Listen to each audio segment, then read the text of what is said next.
انہوں نے کہا جو ہم سے وعدے کیے ہیں ان وعدوں کو پورا کرو۔ اگر ملک کی تقسیم ہوئی ہے اور مسلمانوں کو ایک حصہ دے دیا، تم نے دیا ہے دستخط ملک کی تقسیم پر، تم نے کیے ہیں، ہم نے جوتے کھائے ہیں، ہمارے گلوں کے اندر جوتوں کے ہار پڑے ہیں، مگر ہم نے ملک کی تقسیم کو منظور نہیں کیا۔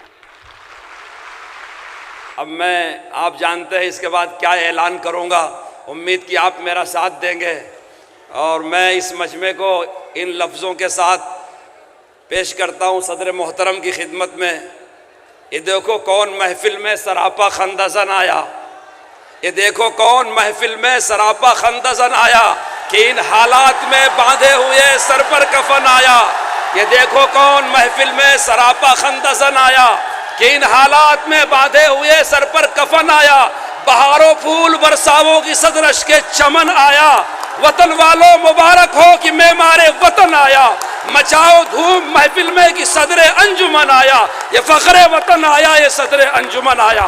نعرہ تکبیر، اللہ اکبر، جمعیت علماء ہند زندہ باد، مولانا ارشد مدنی زندہ باد، مولانا ارشد مدنی زندہ باد، قدم بڑھاؤ ہم تمہارے ساتھ، مولانا ارشد مدنی قدم بڑھاؤ ہم تمہارے ساتھ ہیں۔ نعرہ تکبیر زندہ باد، جمعیت علماء ہند زندہ باد، جمعیت علماء بہار زندہ باد، مولانا ارشد مدنی زندہ باد، مولانا ارشد مدنی قدم بڑھاؤ ہم تمہارے ساتھ ہیں۔ جمعیت علماء ہند زندہ باد، نعرہ تکبیر، اللہ اکبر۔ بسم اللہ الرحمن الرحیم، الحمد للہ نحمده ونستعینه ونستغفره ونؤمن به ونتوکل علیہ ونعوذ باللہ من شرور انفسنا ومن سیئات اعمالنا، من يهده الله فلا مضل له ومن يضلله فلا هادي له، ونشهد أن لا إله إلا الله وحده لا شريك له، ونشهد أن سيدنا ومولانا محمدا عبده ورسوله، أما بعد۔ شہر پٹنہ کے معزز حضرات، جمعیت علماء ہند کے ورکرز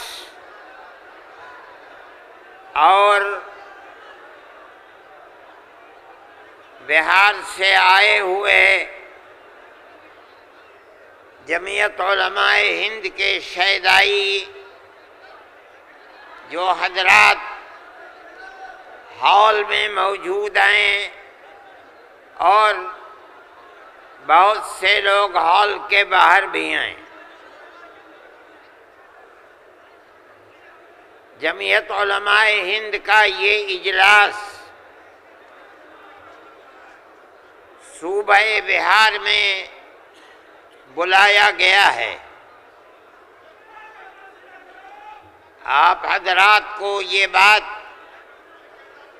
ضرور معلوم ہوگی اور جمعیت علماء کے ورکرز اس بات کو جانتے ہیں کہ جمعیت علماء تقریباً 100 سال سے اس ملک کے اندر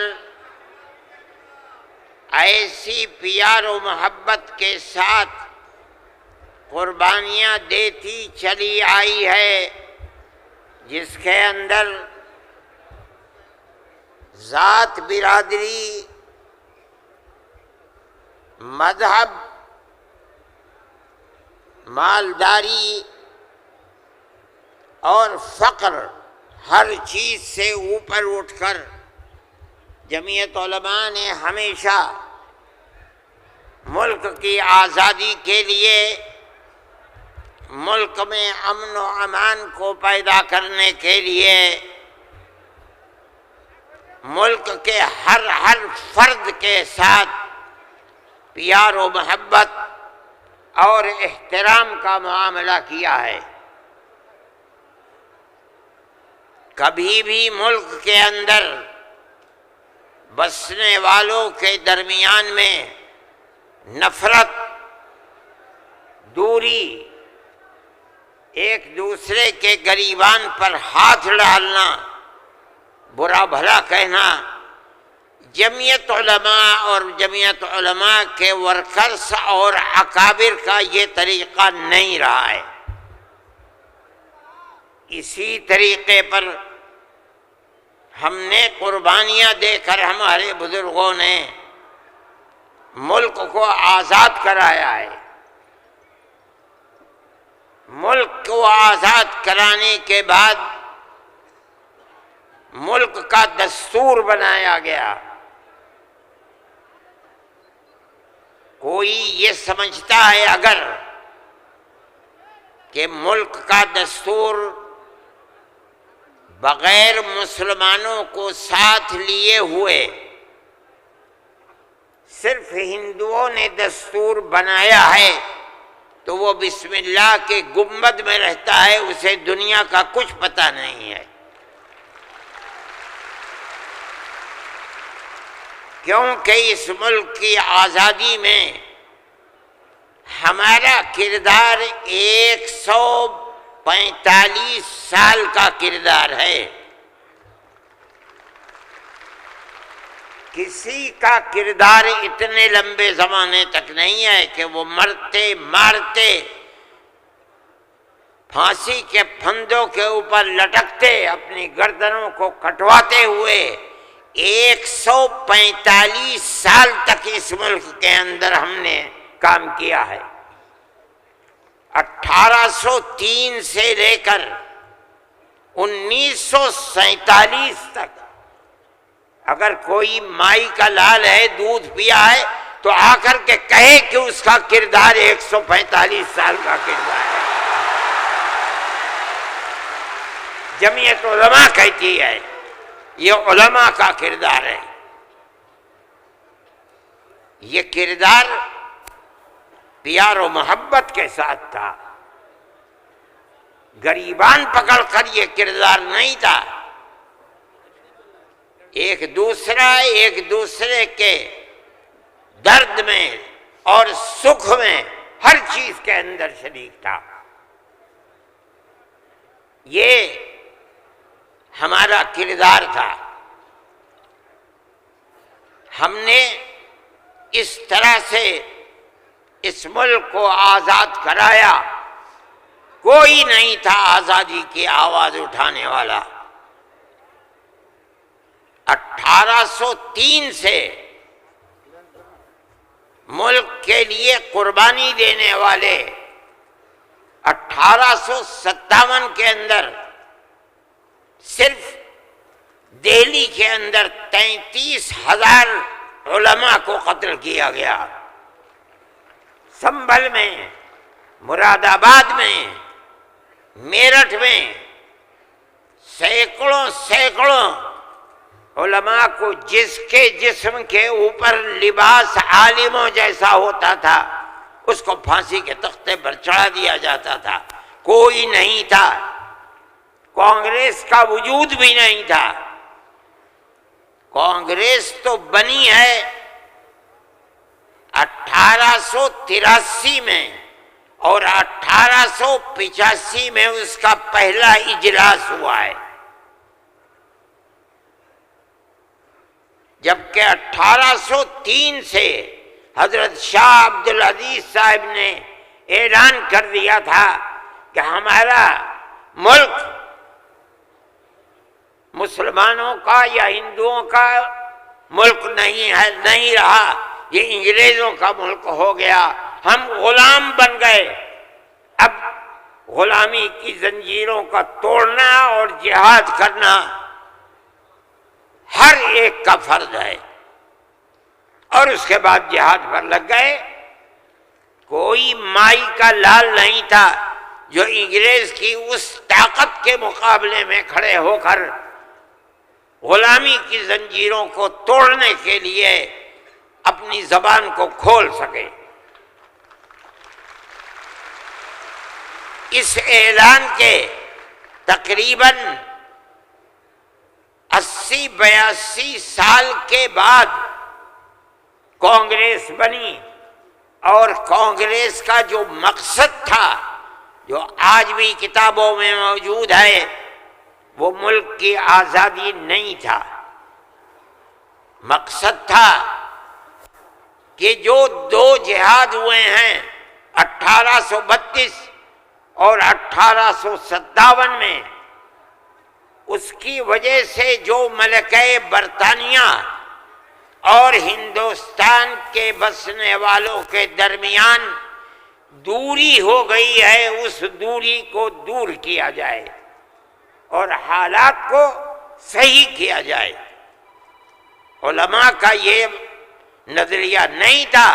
علماء کہتے تھے ملک غلام ہو گیا، غلامی کی زنجیروں کو توڑو، انگریز کو بھگاؤ، ملک کو آزاد کراؤ۔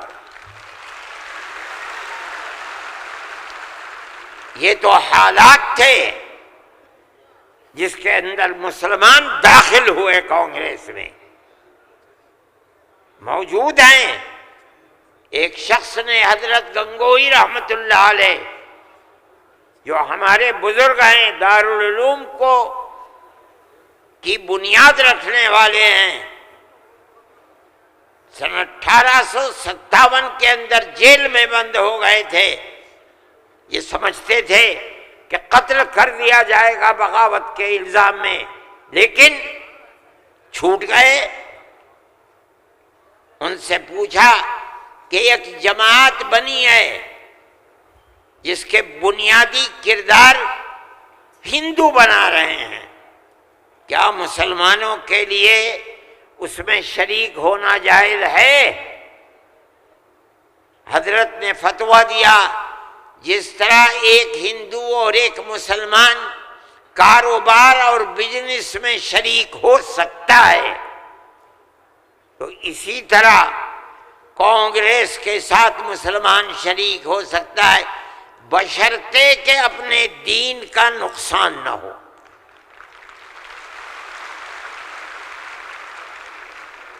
اس کا مطلب نہیں سمجھے تھے لوگ۔ مطلب یہ ہے کہ ہماری تحریک ہے کہ مسلمان اور ہندو جب تک ساتھ نہیں ہوگا ملک آزاد نہیں ہوگا۔ تم اس کے اندر گھسو اور اتنی طاقت پیدا کرو اپنی گھس کر کہ کانگریس کو مجبور کر دو کہ وہ اپنا نقطہ نظر بدل کر ملک کی آزادی کے لیے جد و جہد کرے۔ چنانچہ کانگریس نے اپنا نقطہ نظر بدلا، ملک کی آزادی کو اپنا نقطہ نظر بنایا، اور پھر اس کے بعد ہندو اور مسلمانوں نے شریک ہو کر ایک دوسرے کے ساتھ چل کر ملک کی آزادی کے لیے آواز اٹھائی، قربانیاں دی ہیں، اور انہی قربانیوں کے نتیجے کے اندر ملک آزاد ہوا۔ میرے بھائی، اس بات کو سمجھیے، جیسے جیسے ملک کی آزادی قریب ہوتی جاتی تھی، جمعیت علماء ہند بار بار کانگریس سے کہتی تھی کہ ہم نے تمہارا ساتھ دیا ہے، آج ہم تمہارے ساتھ کھڑے ہیں، ہمیں یہ بتاؤ کہ ملک کی آزادی کے بعد ملک کا دستور کیا رہے گا، کیا سیکولر دستور ہوگا یا مذہبی حکومت ہوگی؟ اگر سیکولر دستور ہوتا ہے ہم تمہارے ساتھ ہیں، اور اگر سیکولر دستور نہیں ہوتا تو ملک کی آزادی میں ہم تمہارے ساتھ نہیں ہیں۔ بار بار ہمارے پاس کانگریس ورکنگ کمیٹی کی تجاویز موجود ہیں۔ کانگریس بار بار عہد کرتی ہے کہ ملک آزاد ہوگا تو ملک کا دستور سیکولر دستور ہوگا، ہر اقلیت کو اپنے مذہب کے اوپر آزادی سے چلنے کا اختیار ہوگا۔ چنانچہ ملک آزاد ہو گیا۔ اب ملک کی آزادی کے بعد ایک طبقہ اٹھا جس نے یہ کہا کہ کھیر مل گئی ہے، اب اسے کھانے کا وقت آ گیا ہے۔ انہوں نے کہا کہ ملک کی دستور ہندو دستور بنے گا، سیکولر دستور نہیں بنے گا۔ جمعیت علماء کے لوگ تھے، مولانا ابوالکلام آزاد تھے جو جمعیت علماء کی ورکنگ کمیٹی کے ممبر تھے، مولانا مدنی تھے، مفتی اعظم مفتی کفایت اللہ تھے، مولانا حفظ الرحمن سوہروی تھے، اور ان کے پیچھے لاکھوں آدمی تھے۔ انہوں نے کہا جو ہم سے وعدے کیے ہیں ان وعدوں کو پورا کرو۔